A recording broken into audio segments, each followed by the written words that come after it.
Muy buenas bibliófilos, devoradores de libros, amantes de los cuentos y más. Mi nombre es Eduardo Vital y les doy la bienvenida a su canal A Viva Voz.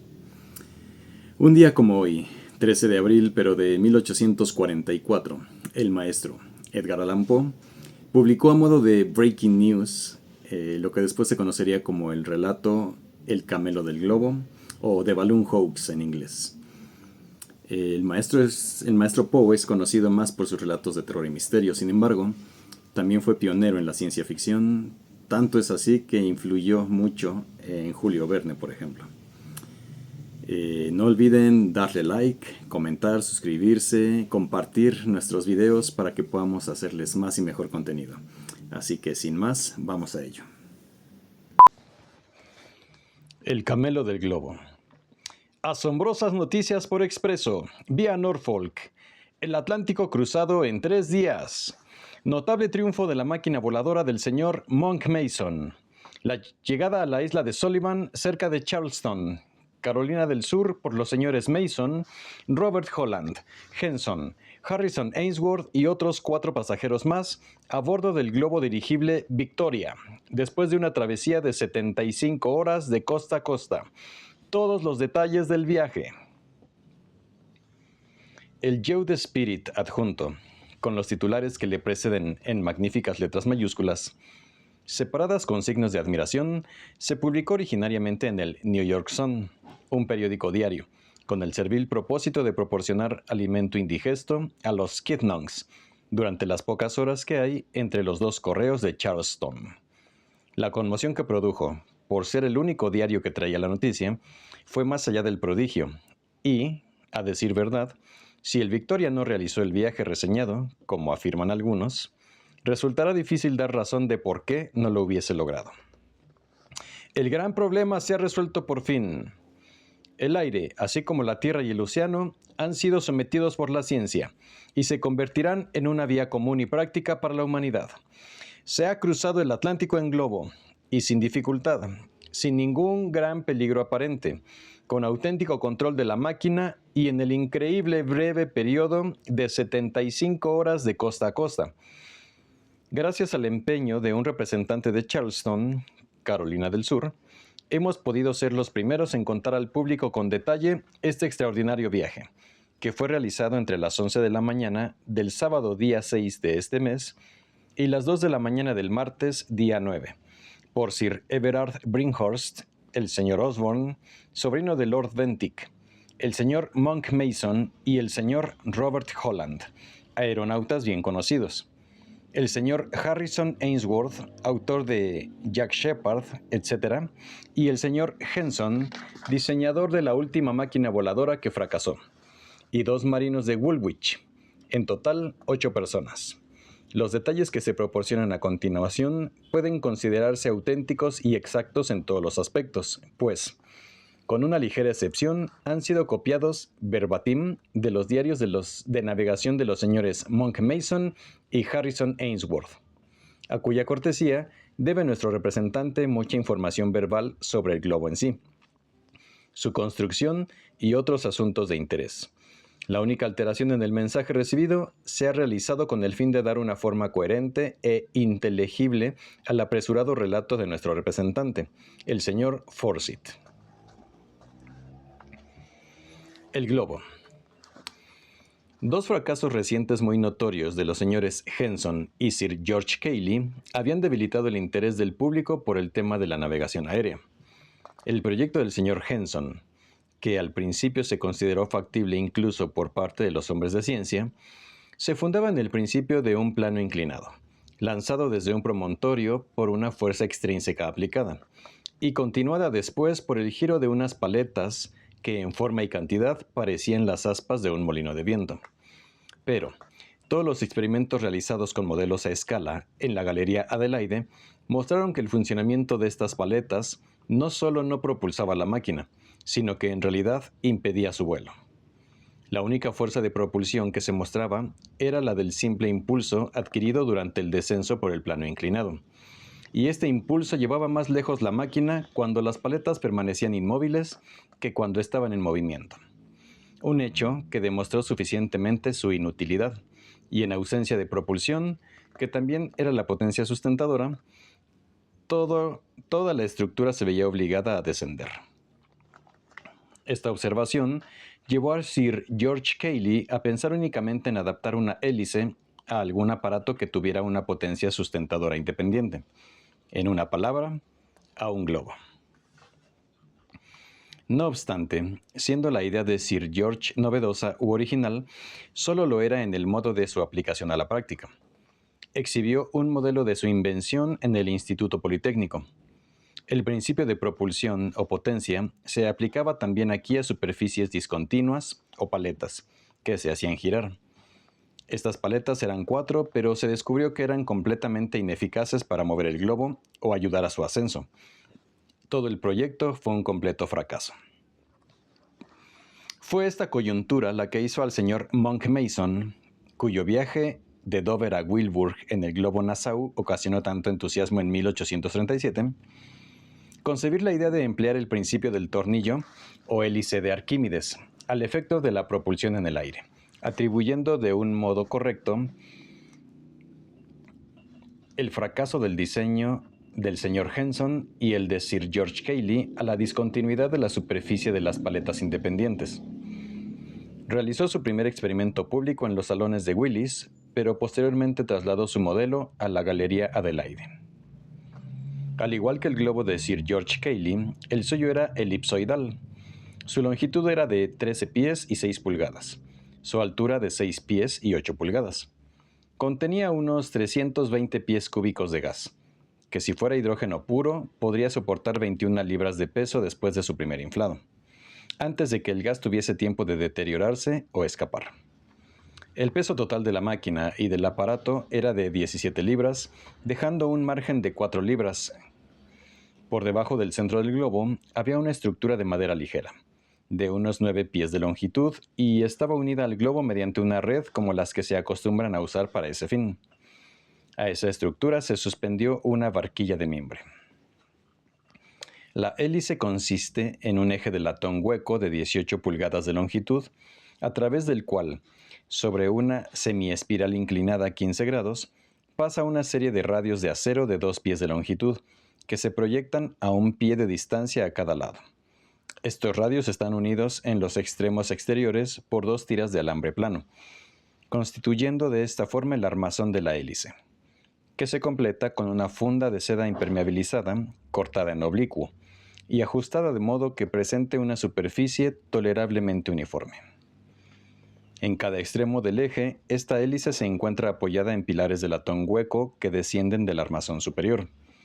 En los extremos inferiores de estos tubos hay orificios donde los pivotes del eje pueden girar. Desde el extremo del eje más próximo a la barquilla sale una barra de acero que une la hélice al piñón de un mecanismo de resorte fijado a la barquilla. Al hacer funcionar este resorte, se hace girar la hélice a gran velocidad, comunicando un movimiento progresivo a todo el conjunto. Por medio de un timón, la máquina se dirige fácilmente hacia cualquier dirección. El resorte era de gran potencia comparado con sus dimensiones, siendo capaz de elevar 45 libras de peso sobre un rodillo de 4 pulgadas de diámetro después de la primera vuelta, e ir aumentando gradualmente esa potencia en la medida en la que lo hacía su velocidad. Pesaba un total de 8 libras y 6 onzas.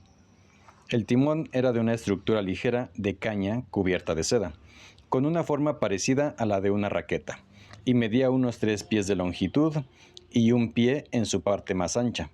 Su peso era de unas 2 onzas. Podía colocarse en horizontal y moverse hacia arriba o hacia abajo, así como hacia la derecha o hacia la izquierda. De ese modo, permitía al aeronauta transferir la resistencia del aire que pudiera generarse en una posición inclinada hacia cualquier lado que él deseara, y decidir así que el globo se moviera en dirección contraria. Este modelo, que por falta de tiempo nos hemos visto obligados a describir de un modo imperfecto, fue puesto en funcionamiento en la Galería Adelaide, donde alcanzó una velocidad de 5 millas por hora. Aunque resulta extraño, suscitó muy poco interés en comparación a la anterior y compleja máquina del señor Henson. Tan decidido está el mundo a despreciar cualquier cosa que conlleve un aire de simplicidad. Para llevar a cabo esta gran aspiración de la navegación aérea, se suponía en general que debía aplicarse algún profundo principio complicadísimo y extraordinario de la dinámica. Sin embargo, tan satisfecho estaba el señor Mason del último éxito de su invención, que decidió construir de inmediato, si era posible, un globo con capacidad suficiente para probar su eficacia en un viaje de cierta duración. El diseño original era para cruzar el Canal de la Mancha, como antes lo había hecho el globo Nassau. Para llevar a cabo su idea, solicitó y obtuvo el patronazgo de Sir Everard Brinkhorst y del señor Osborne, dos caballeros afamados por sus conocimientos científicos, y especialmente por el interés que han mostrado en el avance de la aerostática. El proyecto, por deseo del señor Osborne, se mantuvo en profundo secreto para el público. Las únicas personas a las que se confió el diseño fueron las que se ocuparon de la construcción del aparato, que fue construido bajo la supervisión de los señores Mason, Holland, Sir Everard Brinkhorst y Osborne, en la residencia de este último caballero, cerca de Penstruhall, Gales. Al señor Henson y a su amigo, el señor Ainsworth, se les permitió ver en privado el globo el sábado pasado, cuando los dos caballeros disponían los últimos preparativos para la aventura. No se nos ha informado de la razón por la que fueron incluidos dos marinos en el grupo, pero en el transcurso de 1 o 2 días daremos a conocer a nuestros lectores los detalles más minuciosos en cuanto a este extraordinario viaje. El globo es de seda, barnizado con caucho o goma líquida. Es de enormes dimensiones. Contiene más de 40.000 pies cúbicos de gas. Pero como se empleó gas de carbón en vez de hidrógeno, más caro y menos conveniente, la fuerza de sustentación de la aeronave, cuando se encontraba completamente inflada, e inmediatamente después de su inflado, no sobrepasa las 2.500 libras. El gas de carbón no es solo menos costoso, sino más fácil de obtener y manejar. Su introducción en el empleo de la aeronavegación se lo debemos al señor Charles Green. Hasta su descubrimiento, el proceso de inflado no era solo excesivamente caro, sino también de incierto resultado.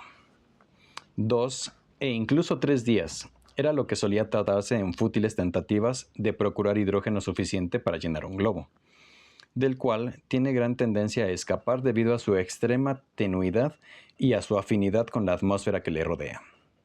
Un globo construido con la perfección suficiente para retener el contenido de gas de carbón inalterado durante 6 meses, apenas podría manejar igual cantidad de hidrógeno durante 6 semanas.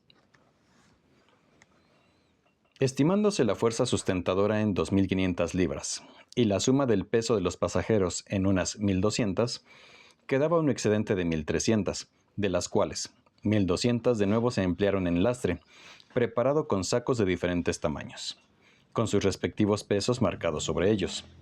Cordajes, barómetros, catalejos, barriles que contenían provisiones para 15 días, tanques de agua, capas, sacos para dormir y otros objetos varios indispensables, incluyendo un calentador de agua inventado para calentar café por medio de cal apagada, para evitar el uso del fuego, pues así se juzgó prudente hacerlo. Todos estos artículos, salvo el lastre y unas cuantas naderías, se suspendieron del aro superior. La barquilla es mucho más pequeña y ligera en proporción a la que colocaron en el modelo a escala. Está hecha de un mimbre ligero y es asombrosamente fuerte, a pesar de la fragilidad que muestra. Tiene unos 4 pies de profundidad. El timón es también, en proporción, mucho más grande que el utilizado en el modelo a escala, y la hélice es considerablemente más pequeña. El globo está provisto además de un rezón y una cuerda guía, esta última de vital importancia. Es necesario incluir aquí una explicación para aquellos de nuestros lectores que no estén familiarizados con los detalles de la navegación aérea. Tan pronto como el globo se eleva de la tierra, se somete a la influencia de muchas circunstancias que tienden a crear una diferencia en su peso, aumentando o disminuyendo su fuerza de ascenso. Por ejemplo, podría depositarse rocío sobre la seda, hasta llegar incluso a un peso de varios cientos de libras. En ese caso, se arrojaría lastre o el aparato podría descender. Cuando se ha arrojado el lastre y el sol empieza a evaporar el rocío, al mismo tiempo que el gas se expande en el interior del globo, se vuelve a ascender de nuevo. Para controlar este ascenso, el único recurso es, o más bien era, hasta el invento de la cuerda guía del señor Green, permitir que el gas escapara a través de la válvula. Pero al perder gas, se pierde fuerza de ascenso en la misma proporción.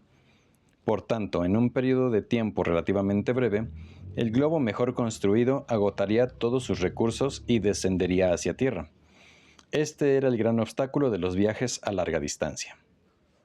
La cuerda guía soluciona el problema de la manera más simple que se pueda uno imaginar. No es más que una cuerda muy larga que cuelga de la barquilla y cuyo efecto es evitar que el globo varíe su altitud en lo más mínimo. Si, por ejemplo, hubiese humedad sobre la seda y el aparato comenzara a descender en consecuencia, no habría necesidad de soltar lastre para remediar el aumento de peso, pues se remedia o contrarresta en una proporción exacta, depositando en el suelo tanta cantidad de cuerda como sea necesario. Por otro lado, si cualquier circunstancia pudiera causar un excesivo aligeramiento y el consiguiente ascenso, este aligeramiento se contrarrestaría inmediatamente recogiendo el peso de cuerda necesario, cuyo peso se añadiría al del globo. De ese modo, el globo no puede ascender ni descender salvo entre límites muy pequeños, y sus recursos, tanto gas como lastre, se mantendrán apenas inalterables. Cuando se vuela sobre una extensión de agua, es necesario emplear pequeños barriles de cobre o de madera llenos de un líquido que sea de naturaleza más ligera que el agua. Estos flotan y sirven para los mismos propósitos que la cuerda en tierra. Otra función importante de la cuerda guía es indicar la dirección del globo. La cuerda arrastra tanto sobre tierra como sobre el mar, mientras que el globo vuela siempre adelantado con respecto a ella. Basta comparar por medio del compás las posiciones relativas de los dos objetos para establecer el rumbo.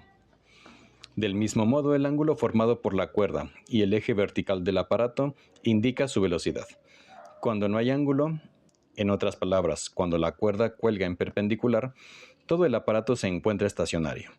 Pero cuanto mayor es el ángulo, cuanto más adelantado esté el globo respecto al extremo de la cuerda, mayor será la velocidad y viceversa. Como el propósito inicial era cruzar el Canal de la Mancha y descender tan cerca de París como fuese posible, los viajeros habían tomado la precaución de proveerse de pasaportes para todos los países del continente, especificando la naturaleza de la expedición, como en el caso del viaje del Nassau, y dando derecho a los aventureros a estar eximidos de las formalidades administrativas habituales. Sin embargo, acontecimientos inesperados hicieron innecesarios estos pasaportes.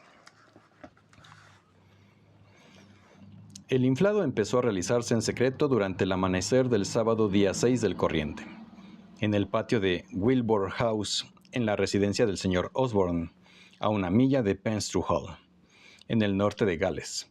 A las 11:07, estando ya todo preparado para partir, se elevó el globo suavemente pero a buen ritmo en dirección sur. Durante la primera media hora no fue necesaria ni la hélice ni el timón. Procedemos a transcribir ahora el diario de viaje que el señor Forsyth obtuvo del señor Monk Mason y del señor Ainsworth. El texto del diario es de puño y letra del señor Mason, al cual se añade una posdata diaria del señor Ainsworth, quien está preparando y en breve dará a conocer al público un detallado relato del viaje que, sin duda, será de lo más apasionante e interesante. El diario. Sábado 6 de abril. Después de preparar durante la noche, lo que nos resultaba más molesto, comenzamos a inflar el globo esta mañana al amanecer, pero debido a la espesa niebla que cubría los pliegues de la seda y la hacía ingobernable, no pudimos conseguirlo hasta cerca de las 11. A continuación, soltamos las cuerdas, muy animados, y nos elevamos suavemente pero a buen ritmo, con una ligera brisa del norte que nos llevaba en dirección al Canal de la Mancha. Descubrimos que la fuerza de ascenso era mayor de lo que habíamos esperado, y cuando nos elevamos más y sobrevolamos los acantilados, los rayos de sol también influyeron para que nuestro ascenso se hiciera más rápido.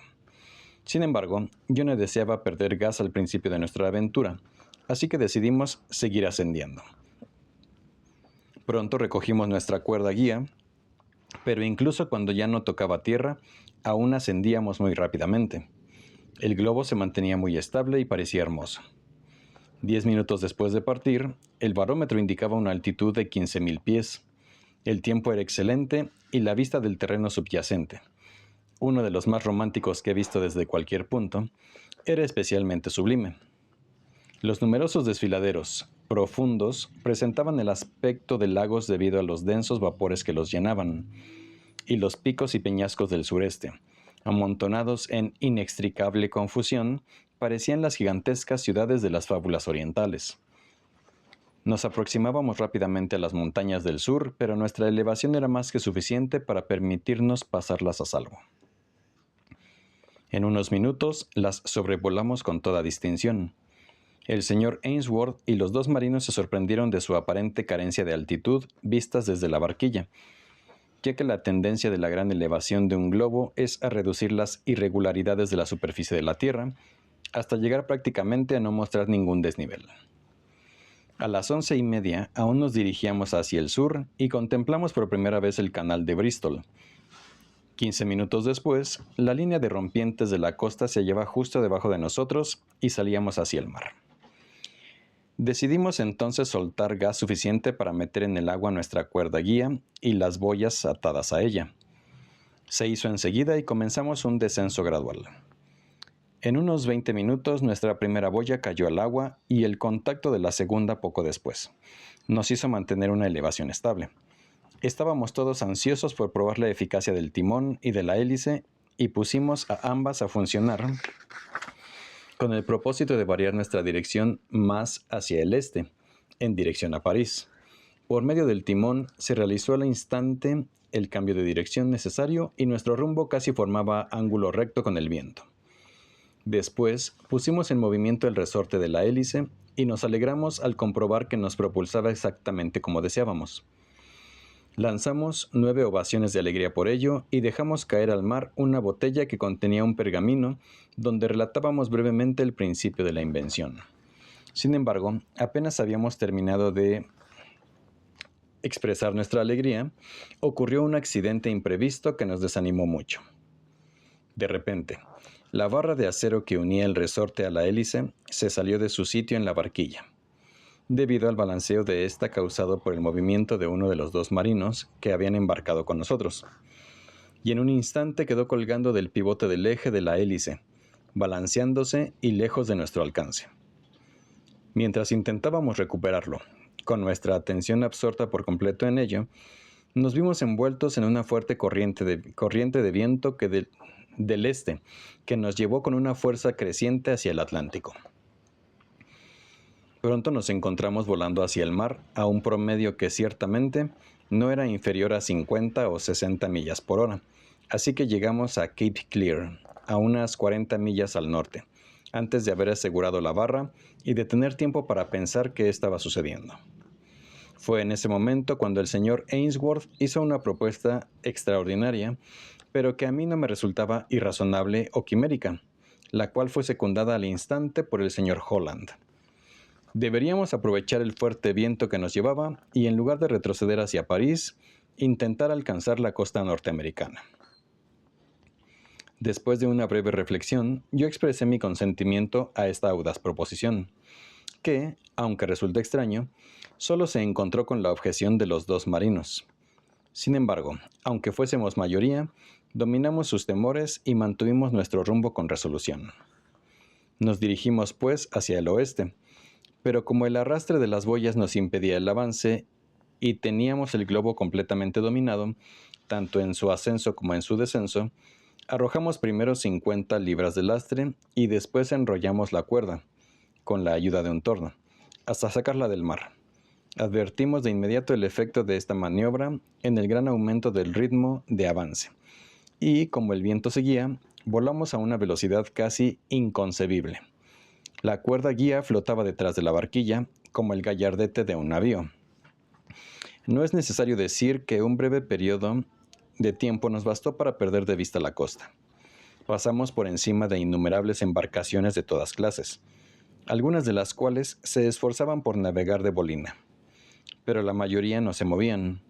Provocamos el mayor entusiasmo en los de a bordo, un entusiasmo que nos deleitó enormemente a nosotros mismos, y especialmente a nuestros dos marinos, que, bajo la influencia de un trago de ginebra, parecían decididos a abandonar al viento todo escrúpulo o miedo. Muchas de las embarcaciones dispararon salvas y todas nos saludaron con ovaciones, que oíamos con sorprendente nitidez, y ondeando gorras y pañuelos. Nos mantuvimos así durante todo el día, sin ningún incidente, y cuando las sombras de la noche nos rodearon, realizamos una estimación aproximada de la distancia recorrida. No podía haber sido inferior a 500 millas y probablemente fueran muchas más. La hélice se mantuvo en funcionamiento constantemente y, sin duda, ayudaba en nuestro avance sustancialmente. Cuando se puso el sol, el viento que soplaba se convirtió en verdadero huracán, y el océano era claramente visible debajo de nosotros, debido a su fosforescencia. El viento sopló del este toda la noche y nos proporcionó los mejores presagios de éxito. Pasamos bastante frío y la humedad de la atmósfera era de lo más desagradable, pero el amplio espacio en la barquilla nos permitía tumbarnos y, gracias a las capas y a unas cuantas mantas, pasamos la noche bastante bien. Postdata del Sr. Ainsworth. Las últimas 9 horas han sido, sin lugar a duda, las más emocionantes de mi vida. No puedo concebir nada más sublime que el extraño peligro y novedad de una aventura como esta. Ruego a Dios que tengamos éxito. No pido el éxito por mera consideración hacia mi insignificante persona, sino por el conocimiento de la humanidad y por la enormidad del triunfo. No obstante, el hito es tan claramente factible que mi única pregunta es ¿por qué los hombres han tenido hasta ahora tantos escrúpulos para intentarlo? Basta con que un vendaval como este nos favorezca, que un remolino nos ayude a avanzar durante 4 o 5 días.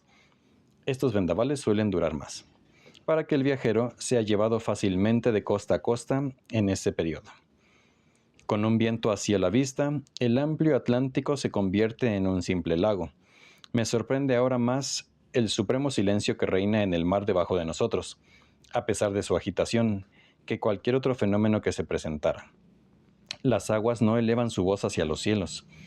El inmenso océano enfurecido se retuerce y es torturado sin quejarse. Las crestas de las olas sugieren la idea de innumerables demonios gigantescos mudos que luchan impotentes en una agonía. En una noche como es esta para mí, un hombre vive. Vive todo un siglo de vida ordinaria. No renunciaría yo a esta arrebatadora delicia por todo un siglo de ordinaria existencia. Domingo 7. Diario del Sr. Mason. A las 10 de la mañana, el viento había amainado hasta convertirse en una brisa de 8 o 9 nudos respecto a una embarcación en el mar, y nos transporta tal vez a unas 30 millas por hora o más. Sin embargo, ha cambiado de dirección considerablemente, hacia el norte, y ahora, al ponerse el sol, mantenemos nuestro rumbo hacia el oeste por medio de la hélice y del timón principalmente, que responden a sus propósitos admirablemente. Considero el proyecto un completo éxito y facilita la navegación aérea en cualquier dirección sin estar a merced de los vientos, puesto que eso deja de ser un problema. No podríamos haber volado contra el fuerte viento de ayer, pero ascendiendo, hubiésemos salido de su influencia si así hubiera sido necesario. Estoy convencido de poder avanzar con la hélice contra una brisa bastante fuerte. A mediodía de hoy ascendimos hasta casi los 25,000 pies de altitud, arrojando lastre. Lo hicimos en busca de una corriente de aire más directa, pero no encontramos ninguna tan favorable como en la que nos encontramos ahora. Tenemos gas en abundancia para cruzar este pequeño estanque, incluso aunque el viaje dure 3 semanas. No temo lo más mínimo por el resultado. La dificultad se ha exagerado y malinterpretado de un modo extraño. Puedo elegir la corriente, y si todas las corrientes fuesen contrarias, podría avanzar de un modo tolerable con ayuda de la hélice. No hemos tenido incidentes dignos de registrar. La noche promete ser serena. Postdata del Sr. Ainsworth. No hay mucho que registrar.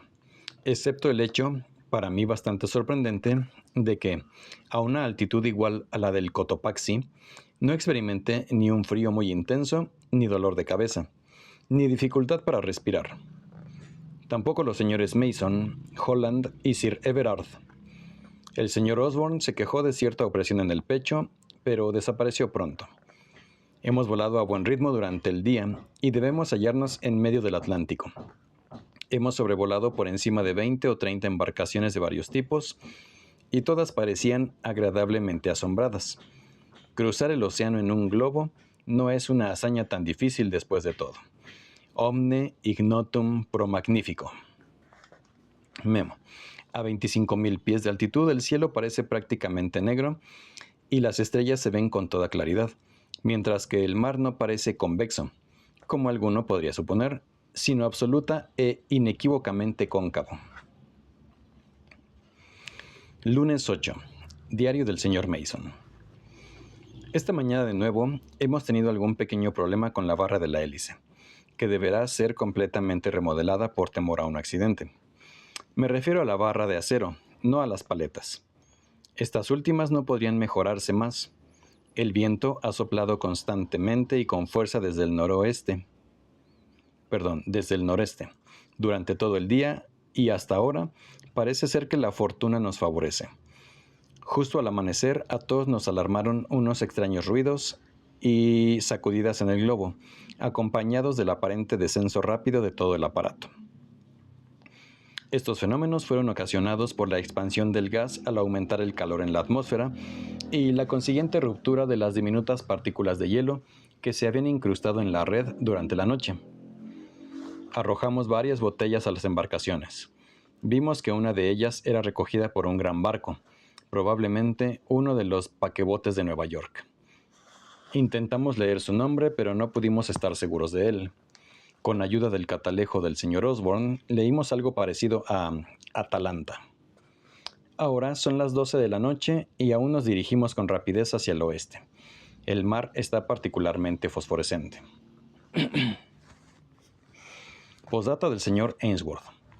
Ahora son las 2 de la madrugada y hay calma, por lo que puedo juzgar, pero resulta muy difícil determinar este punto, ya que nos movemos por completo con el aire. No he dormido desde que salimos de Wilbur, pero ya no resisto durante más tiempo y debo descansar un rato. No podemos estar lejos de la costa americana. Martes 9. Del diario del señor Ainsworth. A la 1 de la tarde tuvimos una vista completa de la costa baja de Carolina del Sur. El gran problema se ha resuelto. Hemos cruzado el Atlántico cómoda y fácilmente en globo. Dios sea alabado. ¿Quién dirá a partir de hoy que hay algo imposible?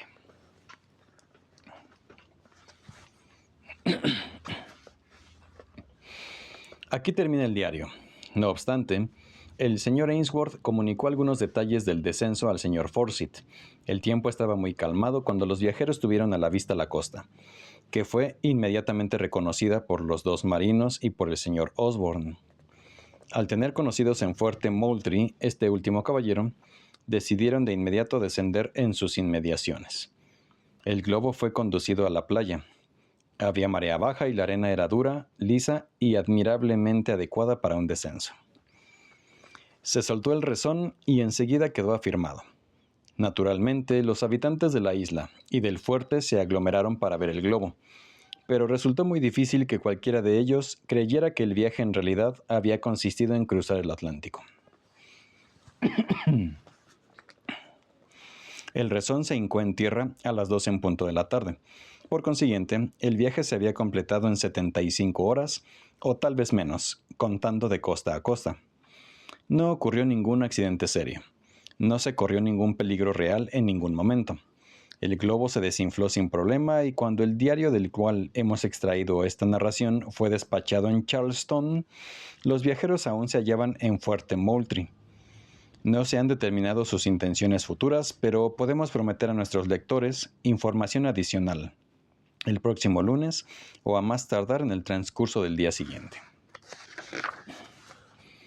Indiscutiblemente, esta es la empresa más extraordinaria e interesante jamás realizada o incluso intentada por el hombre. Resultaría inútil ahora pensar en determinar las magníficas consecuencias que podrían derivarse de ella. Fin del relato. Enormes dimensiones. Contiene más de 40.000 pies cúbicos de gas. ¿Qué chingadas quieres? Ya saliste a caminar varias veces. ¿Me puedes dejar terminar esto?